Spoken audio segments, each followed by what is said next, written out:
The Jar Oil Company, a major provider of oil products and cement, addresses claims regarding a cement shortage in the country, offering a comprehensive explanation of the factors influencing the situation.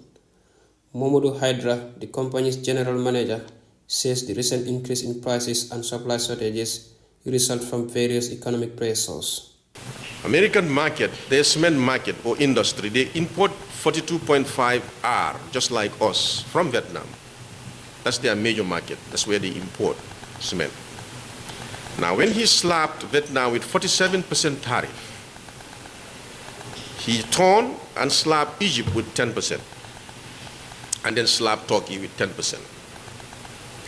Now, the businesses in America, which are big, huge volumes they take, we're also looking for where they can get a cheaper cement without going through the hurdles of the tariff of 47%.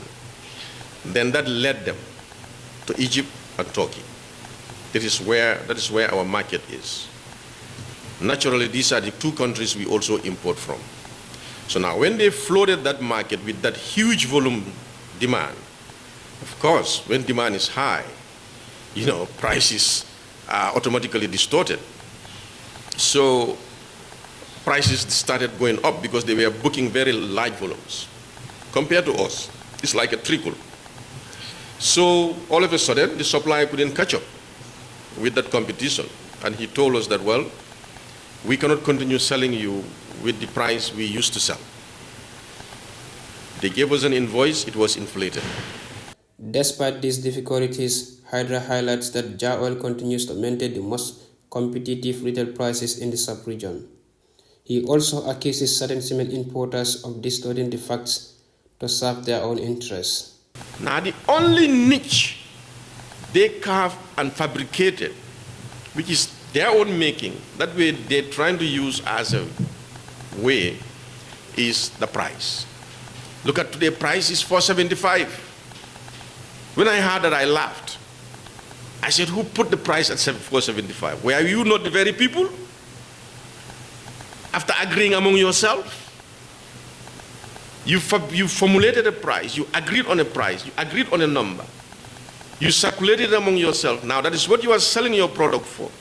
Even though you are buying it here for $3.90, which you should have sold for $4.15, you are selling it for $4.75. And now you have the guts to open your mouth and talk about it. Regarding the monopolistic policy, Hydra mentions that the government protects all Gambian cement, not just that of Jar Oil. He elaborates on the current crisis leading to cement scarcity and suggests that they are selling the cheapest cement in the country and beyond. $4.15, $4.20, that's the retail price. At the factory, it's $3.90. You cannot find that anywhere in the sub-region. Nowhere in the sub-region. It's not available there. You go to even Nigeria, who manufactures cement. They have all the raw materials available. How much is their retail price for 32.5? Again, not 42. It's 450. Do your research. That's the 32.5 R. It's $450. Okay. Gambia here, we do it for 15. He reassures consumers of their steadfast commitment to providing the market with affordable and sufficient cement despite ongoing challenges. So we said, let's go by the economics of scale. Let's bring a Supramax vessel, 53,000 metric tons, which is on its way. And hopefully, inshallah, by the grace of Allah, because we've been following up with the captain on the ETA, is supposed to be arriving around this weekend. You understand? But before the arrival of the weekend, we have a small vessel that is cruising back and forth, bringing 4,000 here and there to be able to maintain the market for those urgent construction needs, which is happening. In fact, that vessel is supposed to be arriving, I think, today again to deliver a 4,000. So we didn't just sit and fold our hands. But I want the public to understand this. This is very normal phenomenon. When it can happen to any business. Criticizing the Cement Importers Association for attempting to manipulate the market for their own benefit. As cement shortages worsen, demand remains high, with consumers expressing their frustration as they wait eagerly.